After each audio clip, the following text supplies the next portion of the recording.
सिद्धेभ्यः ॐ नमः सिद्धेभ्यः ॐ नमः सिद्धेभ्यः सत्त्वेषु मेत्रे गुणेषु प्रमोदः क्लिष्टेषु जीवेषु कृपापरत्वं माध्यस्थे भावं विपरीतवृत्तो सदा ममात्मा विदधातु ते। जय भगवानंद प्रसिद्ध परमेश्वरी भगवान की देवादिदेव गुरुनाथ भगवान की परम पूज्याचार्य विद्यार्थी गुरुदेव की परम पूज्य ज्योतिपसाचार्य से सुंदर सागर जी गुरुदेव की परम पूज्य आर्यका सरस्वती माता जी की आर्यका संघ की जिमाणी माता की श्रीमद जैन धर्म की माता जी की शरण में वंदना भी करते हुए तीनों साधुओं के शरण में इच्छा भी करते हुए आगम के शब्दों का आपके समक्ष हम कंटिन्यूसली प्रतिदिन सामायिक पाठ पढ़ते आ रहे हैं। जो सर्वज्ञ की वाणी है उसका अहर्निश मतलब लगातार रसास्वादन कर रहे हैं। आज वर्तमान में साक्षात में सर्वज्ञ नहीं है, लेकिन उनकी पीयूष वाणी हमारे पास में जिनवाणी के माध्यम से है, तो उसी पीयूष वाणी का रसास्वादन हम इस सामायिक पाठ के माध्यम से कर रहे हैं। आचार्य देव कहते हैं कि संसार में प्राणियों की दशा वैसी ही है जिस प्रकार से जो मथानी होता है, मथानी जो राग द्वेष की रस्सियों से क्या कर रहा है, घूमता जा रहा है, तो संसारी प्राणी की भी दशा ऐसी ही है कि वो इस राग द्वेष के कारण इस संसार में परिभ्रमण कर रहा है। वो इस काव्य के माध्यम से आचार्य देव हमें बता रहे हैं कि अगर संसार का नाश करना है, अगर उसको समाप्त करना है, तो हमें क्या करना होगा, वो इस 27 नंबर के काव्य से बताएंगे। क्या बताएंगे कि भेद विज्ञान करना है, हमें आत्मा और शरीर को अलग जानना है। जब उसको हम मानेंगे, उसकी हम क्या करेंगे, ध्यान करेंगे, चिंतन करेंगे, तो ये जो संसार का परिभ्रमण है वो रुक सकता है, थम सकता है। तो क्या बता रहे हैं उसको पढ़ते हैं, क्योंकि कोई भी व्यक्ति को अगर मोक्ष तक पहुंचना है तो इस भेद विज्ञान के स्टेशन से गुजरना ही पड़ेगा, तभी हमारी आत्मा मुक्त हो पाएगी। तो 27 नंबर के श्लोक को पढ़ते हैं। यस्यास्ति नित्यं वपुषापि सार्धं तस्यास्ति किं पुत्र कलत्र मित्रे पृथक् कते जन्मनि रोमकूपा बुद्धो हि तिष्ठन्ति शरीर मध्ये। हिंदी वाला पढ़ते हैं। तन से जिसका एक नहीं हो सुनते मित्रों से कैसे, जन्म दूर होने पर तन से रोम समूह रही कैसे। क्या बता रहे हैं, यस्यास्ति नित्यं वपुषापि सार्धं। यस्यास्ति मतलब जिसके, वपु मतलब शरीर, सार्धम मतलब साथी, जिसका शरीर के साथ में एक रूपता नहीं है। तस्यास्ति किं पुत्र कलत्र मित्र, तो उसका उस शरीर के साथ में जो अन्य है, पुत्र, मित्र, पत्नी, माता, पिता, वो साथी कैसे हो सकते हैं। प्रथम कते चर्मणि रोमकूपा, जिस प्रकार से चमड़ी को खींचोगे तो क्या होगा, जो रोम छिद्र मतलब ये जो बाल है वो उस चमड़ी के साथ में ही अलग हो जाएंगे। तो कुतो ही तिष्ठन्ति शरीर मध्ये, तो शरीर के भीतर छिद्र मतलब रोम छिद्र कैसे रह सकते हैं। क्या मतलब निकल रहा है कि अगर आप इस स्किन को निकालोगे, खींचोगे, तो क्या जो ये बाल है वो इस शरीर में रह सकते हैं क्या, नहीं रह सकते, क्योंकि वो रोम चमड़ी के साथ में, स्किन के साथ में वो रोम छिद्र भी निकल जाएंगे। उसी प्रकार से जब इस शरीर के साथ में तुम्हारी एक रूपता नहीं है, तो इस शरीर से संबंध रखने वाले जो ये माता पिता पुत्र है ये सब कैसे तुम्हारे हो सकते हैं। तो कहते हैं आचार्य देव की अज्ञान के कारण, मोह के कारण हम क्या करते हैं, इन चीजों को अपना मान लेते हैं। कुछ लोग कहते हैं कि जो मेरा पुत्र है वही मेरा प्राण है। तो क्यों कहते हैं वो मोह, क्योंकि उनका मोह उस बेटे में है। कुछ कहते हैं कि जो ये धन संपदा है वही मेरा प्राण है, क्योंकि उनका मोह उस धन संपदा में है। तो आचार्य देव कहते हैं क्या कि सच में जिसे आप अपना कहते हो, अपना मानते हो, वो आपका है क्या? वो आपको अपना मानता है क्या? या जिसे आप कहते हो कि ये मेरा है, तो क्या वास्तव में आप उसके हो क्या? नहीं, ना कोई किसी का है और ना कोई किसी का हो सकता। क्योंकि ये जो मोह है, मोह राजा जो अपने भीतर बैठा है, वो क्या करता है, पर पदार्थों में अपनेपन का एहसास करवाता है। सिर्फ कल्पना मात्र है, वो सिर्फ अपनेपन का भ्रम पैदा करता है, लेकिन वास्तव में तो कोई किसी का नहीं है। एक आश्रम था, तो वहां पे वो जो गुरुजी थे वो बच्चों का बहुत ध्यान रखते थे, अपने शिष्यों का बहुत देखभाल करते थे, क्योंकि जो गुरु होते हैं वो दूसरी माँ के तुल्य होते हैं। तो उसी प्रकार से, क्योंकि जितना प्यार गुरु देते हैं उतना ही वो लगाम भी कसकर रखते हैं। वो ध्यान रखते हैं उनका शिष्य कब क्या गड़बड़ कर रहा है, क्या कर रहा है, कब नहीं आया, कब पढ़ाई नहीं कर रहा है, सब कुछ ध्यान रखते। तो एक ऐसा ही शिष्य उनको, एक शिष्य था जो उनको बहुत प्रिय था। वो एक दिन स्कूल में, एक दिन आश्रम में नहीं आया। तो वो शिष्य से गुरुदेव पूछते हैं, जब वो दोबारा अगले दिन आता है तो पूछते हैं कि तुम कल क्यों नहीं आए थे? तो वो कहता है कि गुरुजी कल मेरी सगाई थी, इसीलिए मैं नहीं आया। अच्छा, तो गुरुदेव कहते हैं कि तू अब मेरा नहीं रहा। तो वो सुन के ठीक है। फिर जब एक ऐसे समय बीतता है, कुछ दिन और बीतते हैं, फिर शिष्य दूसरे दिन फिर नहीं आता, तो गुरुदेव उसको फिर पूछते हैं कि तुम आज क्यों नहीं आए, कल क्यों नहीं आए थे? तो वो कहता है कि कल मेरी शादी हुई थी, इसीलिए मैं नहीं आया। तो गुरुदेव कहते हैं, क्या कहते हैं कि तू अब माता पिता का भी नहीं रहा। तो वो थोड़ा सुन के अटपटा सा तो लगता है, पर फिर भी ठीक है, सुनता है और आगे बढ़ता है। अब कुछ और दिन बीतते हैं, फिर वो नहीं आता, फिर वही क्वेश्चन, तुम क्यों नहीं आए? तो वो कहता है कि मेरा बेटा हुआ था, इसीलिए मैं नहीं आया। तो अब गुरु कहते हैं कि तू अब पत्नी का भी नहीं। अब वो थक गया था सुन सुन के कि मैं इसका नहीं रहा, उसका नहीं रहा। वो गुरुदेव से, गुरु से कहता है कि गुरुजी आप बार बार ये बात कहते हो मैं इसका नहीं रहा, लेकिन मेरे आप जब मैं नहीं आता हूँ तो आप मेरे से इतना लगाव रखते हो, इतना मेरा ध्यान रखते हो कि आप कोई नया विषय नहीं पढ़ाते और मेरे स्वास्थ्य का भी ध्यान रखते हो, और जो मेरे माता पिता वो इतना ध्यान रखते हैं कि जब तक मैं घर नहीं जाता भोजन नहीं करते। पत्नी भी सेवा में तत्पर रहती है, तो आप बार बार ये क्यों कहते हो कि मैं इन सब का नहीं रहा या वो मेरे नहीं रहे? तो गुरुजी कहते हैं कि एक अच्छा तेरी सारी बात मैं मानता हूँ और तुझे जो मैं कहना चाहता हूँ वो समझ में नहीं आ रहा, तो एक काम करते, एक प्रैक्टिकल करते हैं।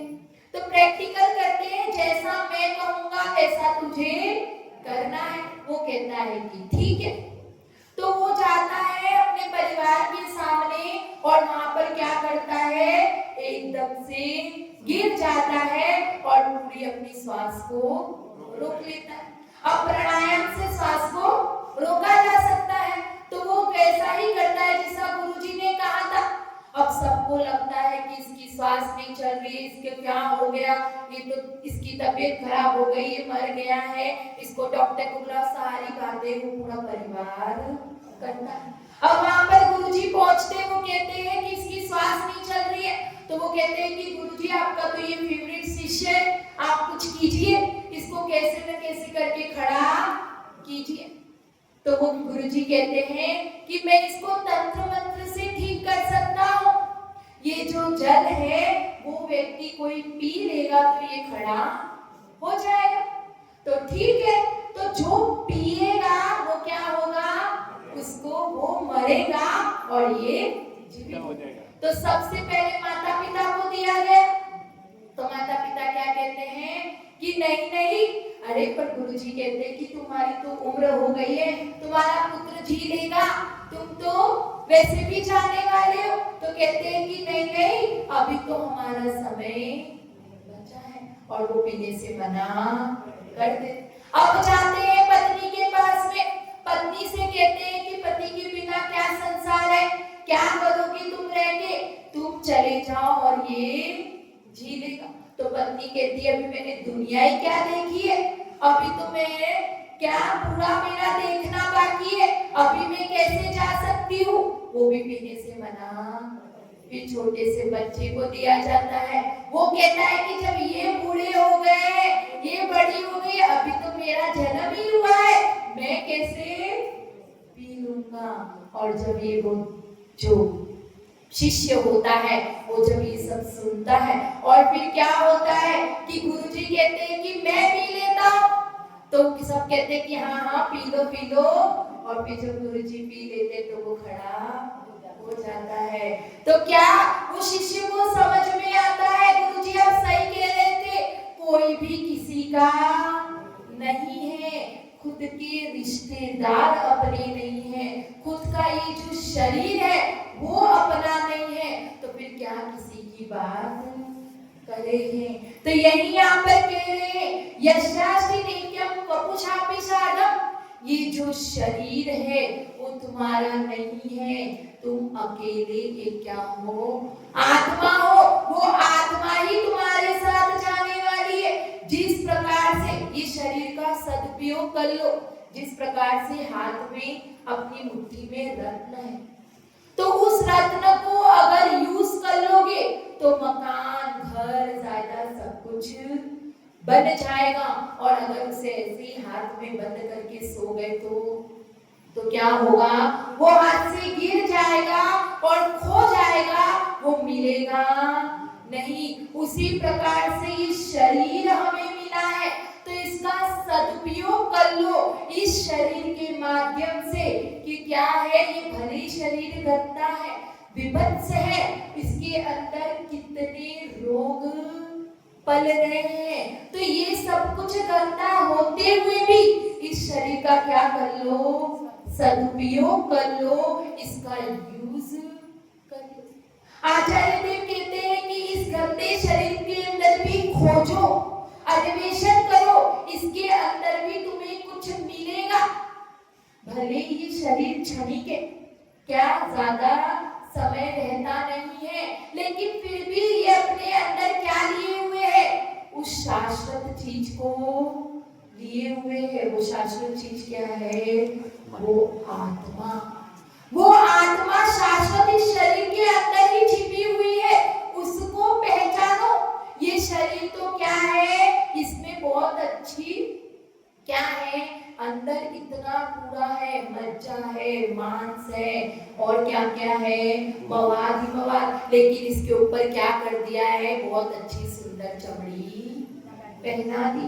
जब इसको खोल कर देखेंगे तो इसमें सिर्फ घाव ही घाव, पीप पीप पीप, खून ही खून मिलेगा, मवाद ही मवाद मिलेगा। ये शरीर पूरा रोगों से घिरा हुआ है, इस शरीर में क्या है, इतने रोग हैं कि क्या बस थोड़ा सा निमित्त मिलने की देर है, रोग उत्पन्न हो जाता है।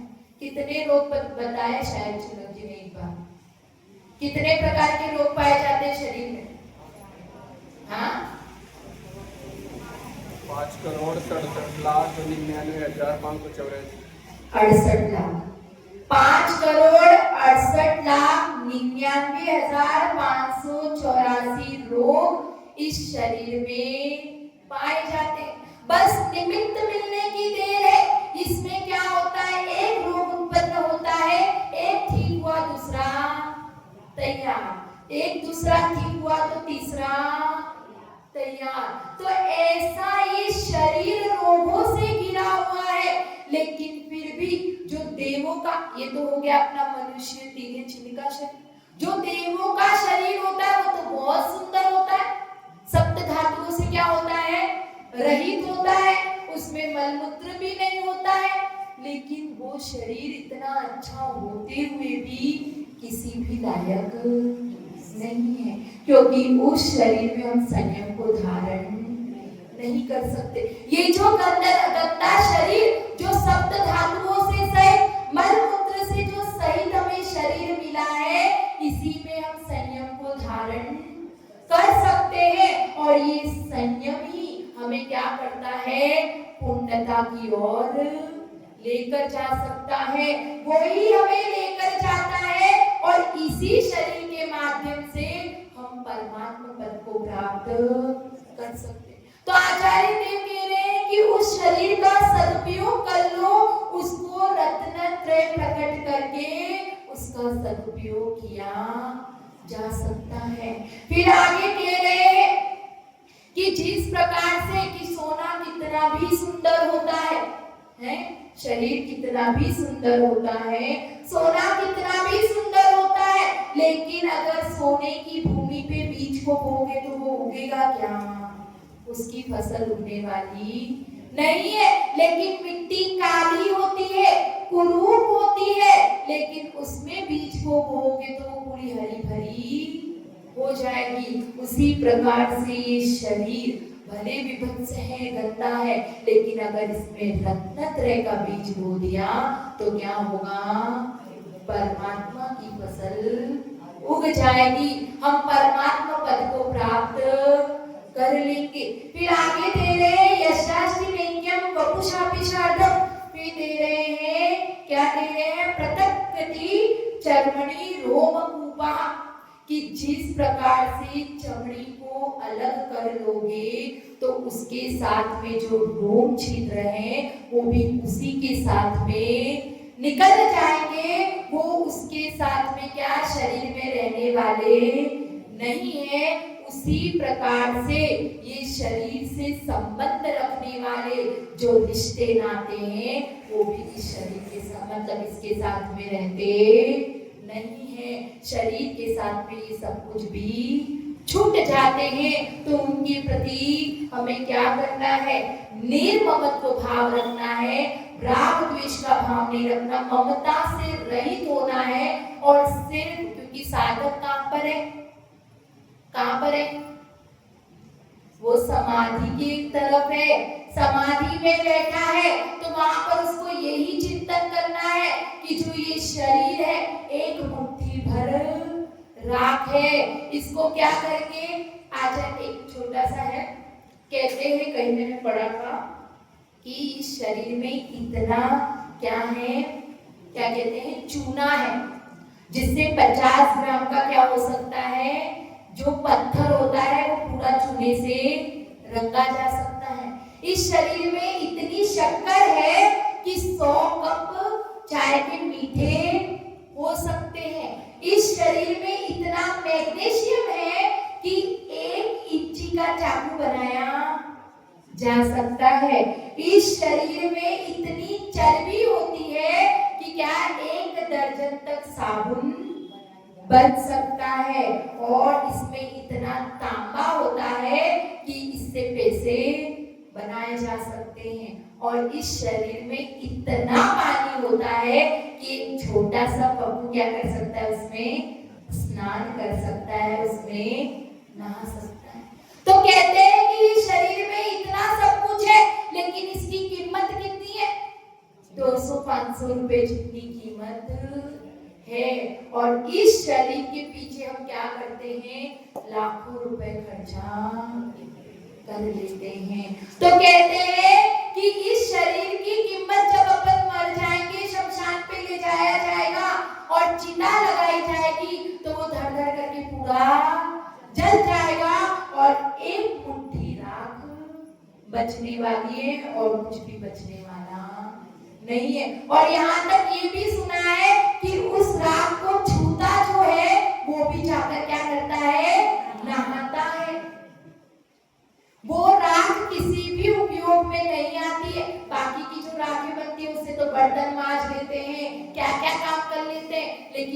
शरीर की राह होती है वो तो किसी भी काम उसको छूने वाले को जाकर नहाना पड़ता है। तो ऐसा सूची से भरा शरीर, उस शरीर में हम कैसा भाव रखे, क्या ममत्व भाव रखे, उससे क्या मोह करे, क्योंकि ये शरीर तो किसी भी कारण किसी भी काम का, इसीलिए इस शरीर ये शरीर हमने प्राप्त किया है तो इसको क्या करो, संयम धारण करो, रत्नत्रय को प्रकट करो, तो हमें दोबारा कोई भी शरीर धारण करना ही नहीं पड़ेगा। तो यहाँ पर यही कह रहे हैं कि इस सत्य को जिसने पहचान लिया, इस सत्य की जिसने पहचान कर ली, जिसका परिचय हो गया, तो उसके मोह के बंधन स्वयं ढीले पड़ने लगते हैं, कमजोर होने लगते हैं, और वो एक न एक दिन क्या करता है, उस वास्तविकता से पहचान करता है और उस आत्मा से परमात्मा बन जाता है। तो इसी तरह का पुरुषार्थ हम भी करें। जय बोलो आचार्य श्री सुंदर सागर जी की देवी की करेक्ट विचार